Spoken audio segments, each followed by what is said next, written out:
Hello বন্ধুরা, আমি শাকবর্ণিল। ধূমকেতু কৌশিক গাঙ্গুলি পরিচালিত, দেব শুভশ্রী অভিনীত আপকামিং বাংলা সিনেমা। যে ছবিটা টিজার আমরা কয়েকদিন আগে দেখতে পেয়েছিলাম, যেটা বেশ ভালো ছিল। সেই ছবির প্রথম গান, রোম্যান্টিক গান, গানে গানে মুক্তি পেয়েছে এবং এই গানটা পাহাড়ি এলাকায় শ্যুট করা হয়েছে। পাহাড়ি এলাকার একটা নিজস্ব চার্ম রয়েছে এবং সেখানে যদি অরিজিৎ সিং এবং শ্রেয়া ঘোষালের ডুয়েট হয় এবং সেই গানটা যদি অনুপম রায়ের গান হয় এবং তার সঙ্গে সঙ্গে যদি সেখানে দেব শুভশ্রীকে আমরা পেয়ার হিসেবে দেখতে পাই, তার থেকে ভালো কি হতে পারে। দেব শুভশ্রীর পেয়ারে আমরা প্রচুর ভালো ভালো গান পেয়েছি আমাদের ছোটবেলাতে, সেটা মাহিবে গানটা হোক কিংবা সোনিয়ে তু জানিয়ে তু, এছাড়া আমায় আদর কর, স্বপ্ননীল, কত কত গান। এবং আমাদের ছেলেবেলাটা বাংলা সিনেমা দেব শুভশ্রীর জুটি এভাবেই গড়ে উঠেছে। সেখান থেকে দাঁড়িয়ে এত এত বছর বাদে আবার যে দেব শুভশ্রীকে জুটিবাদ্য দেখতে পাবো, সেটা সত্যি বলতে ভাবিনি।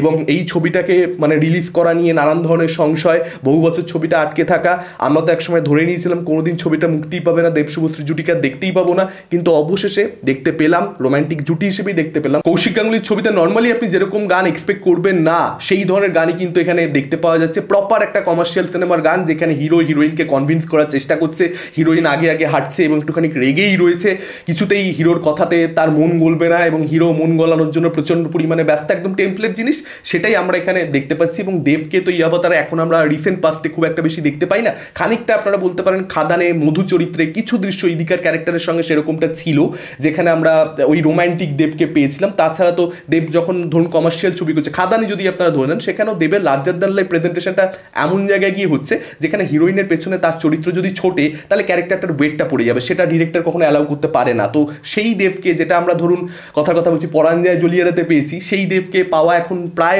টাফ হয়ে গেছে। তো খানিকটা এই সিনেমার মধ্যেও সেই দেবকে আমরা পাবো না, অবভিয়াসলি কৌশিক গাঙ্গুলির ছবি, কিন্তু গানটার দৃশ্যায়নটা কিন্তু তিনি ওই দেবকে, ওই শুভশ্রীকে মাথায় রেখে ওই নস্টালজিয়াটাকে ক্যাপচার করবার জন্যই তিনি তৈরি করেছেন, বা হয়তো তিনি তৈরি করেননি, কোথাও একটা গল্প পারমিট করছে, সেই জায়গা থেকেই এইরকম ধরনের একটা গান আর কি ঢুকে পড়ছে ন্যারেটিভের মধ্যে। যেটাই হোক না কেন, সেটা আমাদের দর্শকদের জন্য অবভিয়াসলি ভালো হয়েছে এবং গানটা খুব সুন্দর হয়েছে, মিষ্টি একটা গান হয়েছে। অরিজিৎ এবং শ্রেয়া, তাদের যে কণ্ঠস্বরের জাদু, আপনি সেটা ডেফিনেটলি গানটার মধ্যে পাবেন এবং গানটা অনেকবার শোনবার মতন একটা গান হয়েছে। এবং দেব শুভশ্রী, স্পেশালি এখানে শুভশ্রী, দেবকেও খানিকটা মনে হচ্ছে যে ভাই এই দেব এখন আর নেই, এখন যে দেব সে একটা ম্যান হয়ে গেছে, আর ছেলে ছেলে নেই, ঠিক আছে, একটা বয় নেক্সট ডোর যে একটা ব্যাপার ছিল দেবের মধ্যে, আমরা ছেলেবেলাতে যেটা পেয়েছি তার সিনেমাগুলোর মধ্যে, বলো না তুমি আমার অ্যান্ড অল, সেখানে আপনারা যে দেবকে পাবেন, এই দেবও সেটা খানিকটা বলা যেতে পারে, পুরোপুরি নয়, কারণ এই দেবও যে সময় ছবিটা করছে সে অনেকটা ম্যাচিওর হয়ে গেছে, তখন তার হয়তো অনিরুদ্ধ রায় চৌধুরীর সঙ্গে ছবি করা হয়ে গেছে, অপর্ণা সেনের সঙ্গে ছবি করা হয়ে গেছে, তার পরবর্তীতে হয়তো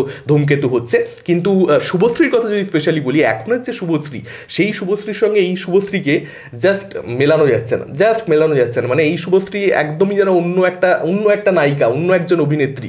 এখনের যে পরিণত শুভশ্রী জাস্ট মেলানো যাচ্ছে না, এটা পজিটিভ সেন্সে বা নেগেটিভ সেন্সে বলছি না, কিন্তু পুরোনো ছবি যে, সেটা ভিজুয়ালি বোঝবার কোনো রকম কোনো উপায় নেই। টিজারের মধ্যে যেটা আমি বলেছিলাম এবং এখনও সেটা বলছি, এই গানের দৃশ্যায়ন দেখেও কোনোভাবে কিন্তু বোঝা যাচ্ছে না যে এটা 8-9 বছর 10 বছর আগে মেবি শ্যুট করা হয়েছে, কিন্তু শুভশ্রীকে দেখে বোঝা যাচ্ছে যে হ্যাঁ, এই ছবিটা অনেকটা পুরোনো ছবি। আর গানটার শেষ ভাগটাও কিন্তু খুব সুন্দর, যেখানে দেবের যে চরিত্র, সে বেসিক্যালি মানাতে শুভশ্রী ক্যারেক্টারকে কনভিন্স করার চক্করে টায়ার্ড হয়ে গেছে, হাল ছেড়ে দিয়েছে এবং চলে যাচ্ছে নিজের মতো।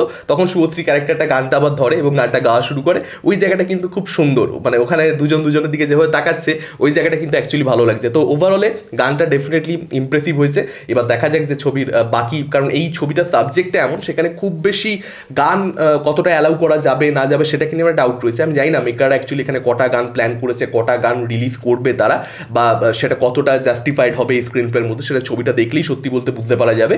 তবে ডেফিনেটলি টিজার ভালো, গান ভালো, এবার ট্রেলারটার অপেক্ষা। ট্রেলারটা খুব শিগগিরই আশা করি মুক্তি পাবে, কারণ ছবিটা মুক্তি পেতে কিন্তু 1 মাসের থেকে সামান্যই কিছু বেশি দিন বাকি রয়েছে, খুব বেশি দেরি কিন্তু নেই। তো আগামী 2-3 সপ্তাহের মধ্যে আমরা ট্রেলারও আশা করছি দেখতে পেয়ে যাব। আপনাদের মতামত কি, গানটায় কেন্দ্র করে কিরকম কি লেগেছে আপনাদের গানটা, ডেফিনেটলি আপনারা সেটা আমাদের কমেন্ট করে জানাতে পারেন। এই ভিডিওটা ভালো লাগলে লাইক করতে পারেন, শেয়ার করতে পারেন, আমাদের চ্যানেল নতুন হলে চ্যানেলটাকে অবশ্যই সাবস্ক্রাইব করতে পারেন। আজকের মতন টাটা, চোখ পরবর্তী ভিডিওতে।